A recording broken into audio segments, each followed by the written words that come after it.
I'm Lisa, and I'm the mom half of this duo. And I'm Shada. I'm Lisa's daughter. And welcome to Two Peas in a Plot, our little corner of the internet where we talk all things books. We read across genres and love everything from underrated gems to longtime favorites. And just a quick heads up while we try to avoid spoilers, we do talk about what we liked or didn't. So there might be a few light spoilers along the way just to give you some context. So if you love stories and want to grow your TBR, hit that subscribe button and join the plot. Hello, everyone. Today's book we have The Perfect Couple by, I think I'm pronouncing this right, Elin Hilderbrand or Elin, but I'm going to say Elin Hilderbrand.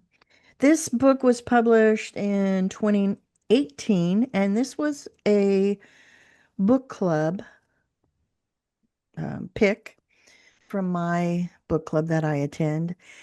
And I did not expect to like it as much as I did. This was a thick book, or maybe because the font's big. I don't know which. Never read one of her books. I've always kind of wanted to, because I see her books so often, but I felt there was too much drama or too much, sadness and I don't want to feel like that. I don't want to feel lousy or cry and weepy. At least not right now. I'm just getting back into reading, so I'm kind of particular right now. I like to read something similar. I'm trying to branch out, but little by little, I'll get there.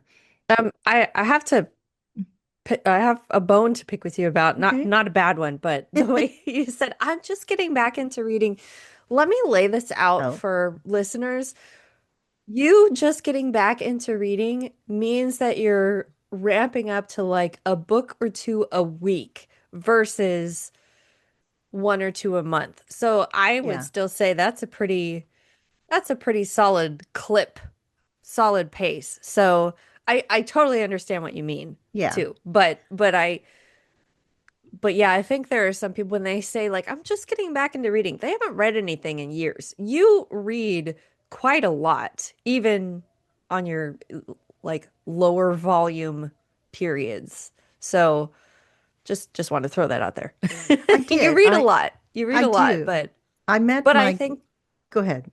oh, I think too, I can see you branching out a little bit more. Like I feel like before it was very like I know what I like and I'm gonna stick in my lane because I don't have a lot of time to read kind of beyond that. But that's just me looking in because you've always been a reader as long as I've known you, which is my entire life. I agree. I think I watch TV too much to relax while I was working. And as you know, some of you may know or not know, I'm retired. Not It's under a year, and so I'm still finding my way in retirement world. But yeah, I used to read like 100 books a year, which may or may not be a lot to some people. And I would bring a book and read it at lunch, read it in the morning, read it at when I came home and when I went to bed. But now I don't read quite like that. But this one, I think I read this one in like 3 days. And I also, which wouldn't normally do. I tried watching the Netflix show or miniseries of this, and I don't know why it didn't click with me. But then when I guess it was almost half a year later or whenever that series came out, I stopped during the first episode. This doesn't have anything to do with the book, and they're totally not totally different, but they're different enough that make it they both are very interesting to me. But the book is obviously has always been the better one. But I wanted to read the book, so I when I got tired, my eyes would get tired. I was like, oh, I kind of want to watch the first episode. So I watched that.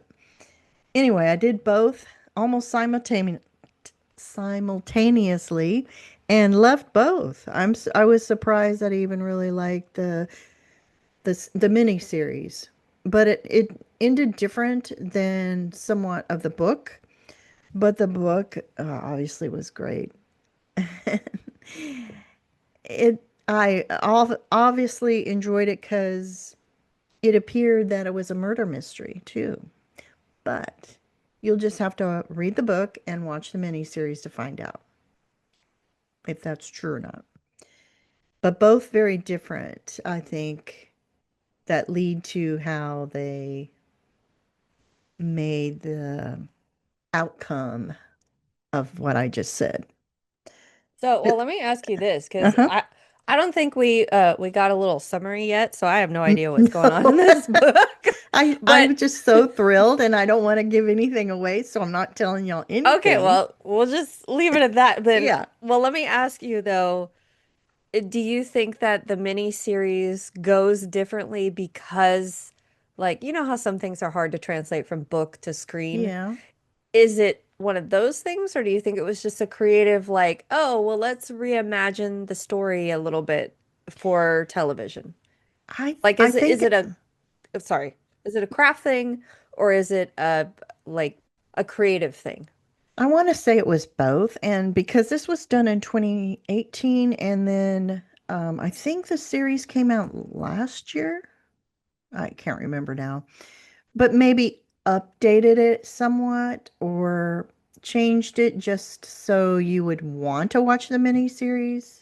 I can't really pinpoint what it was. They even changed the girl who's getting married. That's the focus of the two. They even changed her name. So now I can even talk about her name because I can't remember which one it was in which the book or the miniseries. So they changed her name, which I thought was strange. And it's just a different feel, like one of the ones she was romantic about. Um, Nothing really happened. I can't really pinpoint it. I'm a terrible description person, but I just know that both of these are worth the watch and the read. And it's set in Nantucket, which I love anything set in the seaside with water, beachy, beautiful cottage. They're wealthy. It's a big family, and they're having this wedding. And the night before the wedding, the bridesmaid shows up dead in a body of water off the beach. And the bride finds her. And there it goes from That there. sounds kind of exciting. And I think there's like three books set in Nantucket that maybe have the same characters or character.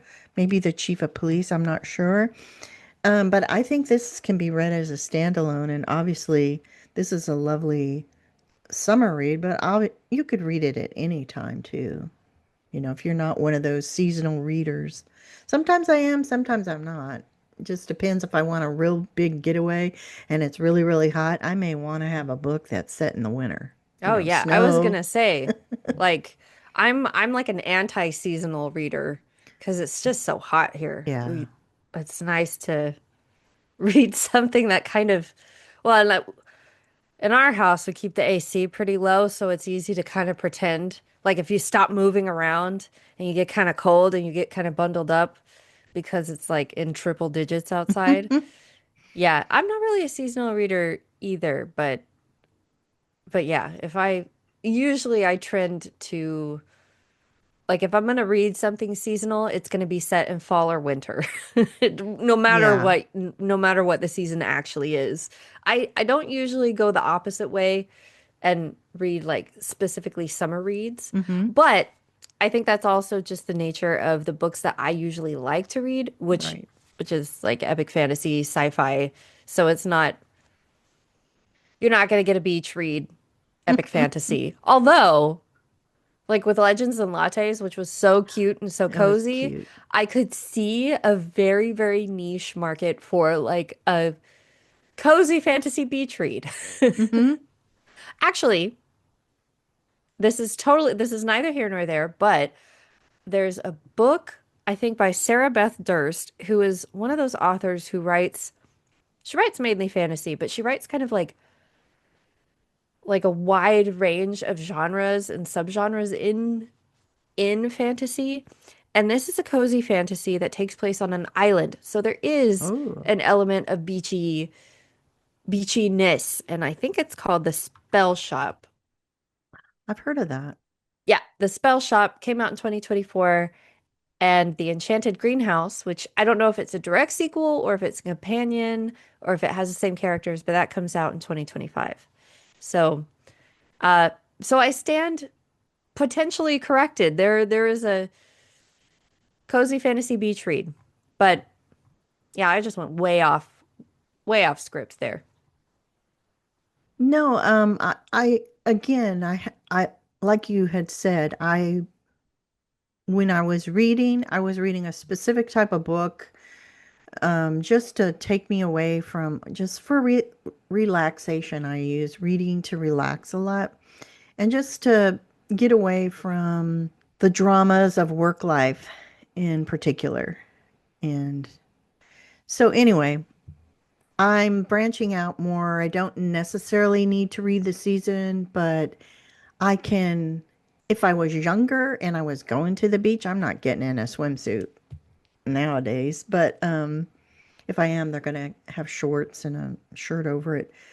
But this would have been a great beach read or just a vacation read. That's what yeah, I just want to put it vacation because I could still see myself reading this in the mountains, being all cozy by a fire. Just lovely the way that they wrote it. And she did write it too, where it would talk about the day of the wedding and the specific time, but then it would go back in time. Not a lot, but just a little bit to introduce the previous characters because you weren't sure, especially in the mini series, because that's the one I watched after I finished the book. Um, you showed in time how certain characters knew each other before the wedding or before they met coming to the wedding. I think that's interesting, and that speaks a lot to how good of a writer she is because sometimes when authors do that, I'm like, are you kidding? I feel like we're just getting going and now you're gonna Yeah. go back in time. But if you felt like it made sense and it was good to kind of like it was slowly revealing layers of the Yes. plot, I think that is the mark of an excellent writer. So that's really cool. And it's funny that you, I mean, I know cozy mystery is a huge genre. Not saying this doesn't seem quite like cozy mystery, but it Mm-hmm. sounds like there's a mystery element, Mm-hmm. a murder, potentially a murder element, Yeah. and it's still cozy and fun and exciting. Yeah. I think the focus is just the family dynamic, especially in the miniseries, it's Nicole Kidman's character, but here it's, I forget her name. Um, she's an author. Isn't that funny? And she's like on her like 20 some odd book. And so that is there. And I don't know where I was going with that, but I wanted to go back to what you said about the timeline. Normally that can kind of irritate me because it's like I get going with one time period, then I got to go back. But this was seamless to me. It was, I would see the date and I kind of tense up a little bit. And it's like once I started reading the first, paragraph, I was fine. So I stopped looking at the date. Sometimes I'd have to refer to it because I wanted to know, was this after they found the girl's body or, whatnot. Sometimes I don't pay attention to that and I need to. But all in all, a wonderful read. I'm going to go back to the book club because the previous book, which I won't mention, I couldn't get past chapter 8. So I would never bring a book that I didn't really care for or DNF. It's just not my style because I think every book out there is for someone. And I want to only bring joy to the books that I enjoy. I just want to talk about those books. So anyway, I went to the meeting anyway and and I wanted to hear why they liked it, which I think basically they Well, understood it and better than me. just to clarify, this Yeah, isn't this book. This is the correct. previous one, which and again, like you said, I think that you said that perfectly.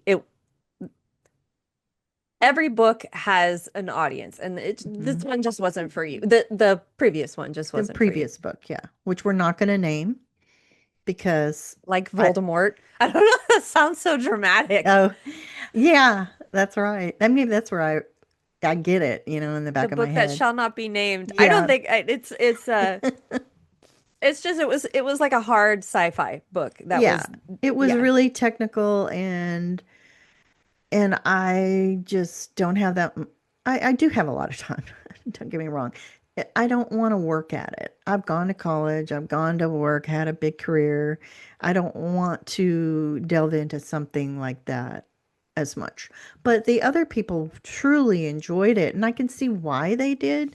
It just wasn't for me, but I said I would give the movie that was made from the book a chance, but again, there's a lot out there that I'd rather watch and Yeah, I've read. seen it. It's not my, but I It's not that. prefer it. I mean, it's hard science. I don't think Yeah. it's a bad thing if we say it's a Carl Sagan book. Yeah. It's, Yeah. and he's a genius, but I think sometimes people can get too siloed in their genius. Like, I know everyone loves Tolkien. I love Tolkien. I love the world that he created, but he is definitely a linguist first and not a writer. I mean, not like a fiction Yeah. author, but I mean, he is. He's like the grandfather of epic fantasy, but I have a hard time with Tolkien. Like the Council of Elrond, where they all sit around with the ring and they're like, what are we gonna do with the ring? That is like, I feel like that's like 300 pages of like, what are we gonna do with the ring? I just go. So I feel like, you can appreciate and the Lord of the Rings movies are like my favorite I know. movies. Yeah. Yeah.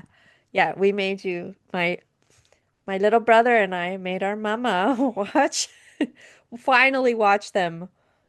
I guess I made you watch them. You Nick was We doing did it other over things, but Christmas and we yeah. knitted and it was so much fun.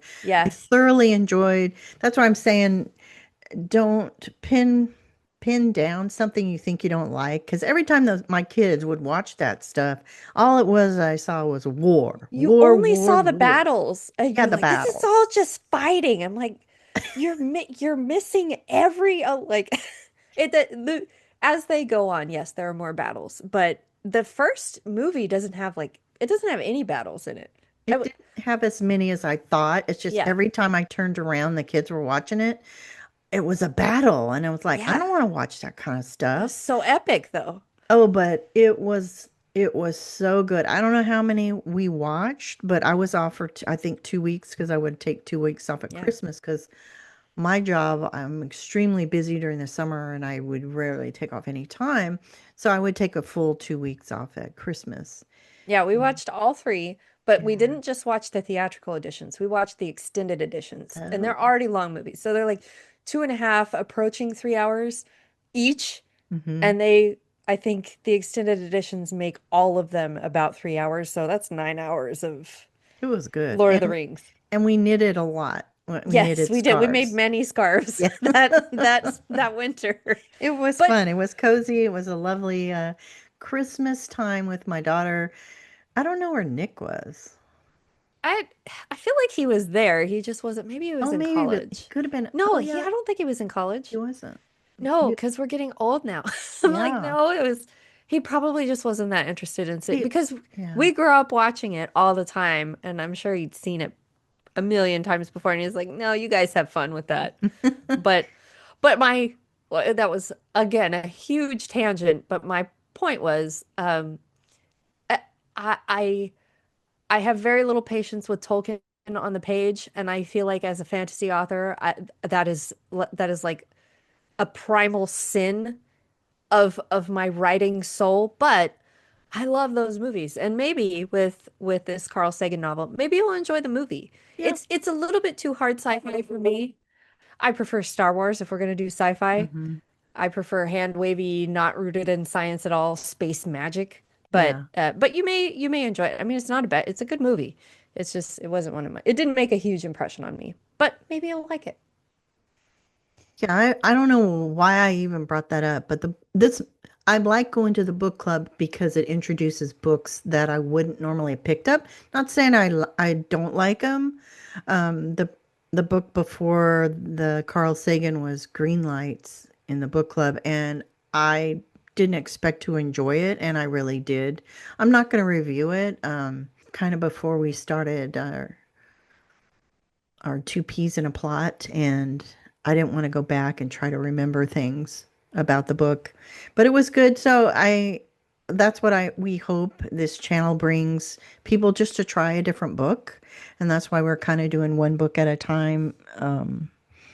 I don't really have a bookshelf of books because I had, when we moved, I didn't get rid, but this house doesn't have the storage that the other one did, which is a good thing because as you get older, you need to get rid of stuff so you don't give it all to your kids to get rid of. Oh, morbid.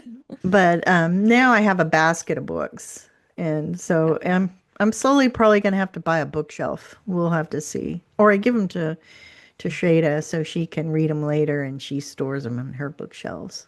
Well, you can't, um, listeners, you can't see, but we're recording this on video right now, and I see that there is a bookshelf behind you, Oh yeah, but it's Dad's. yeah.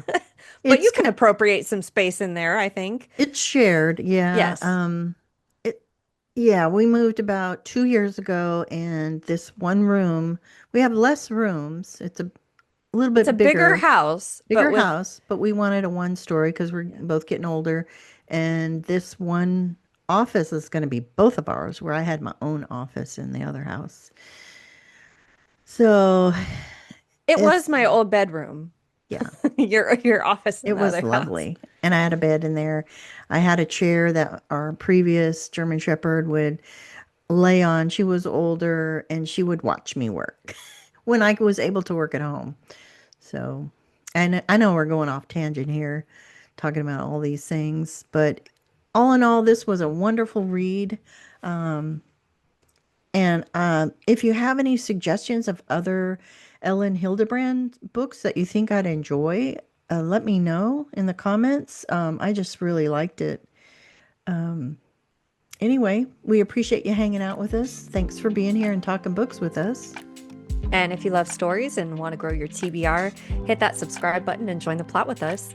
And we'll see you in the next chapter. Bye, y'all. Bye.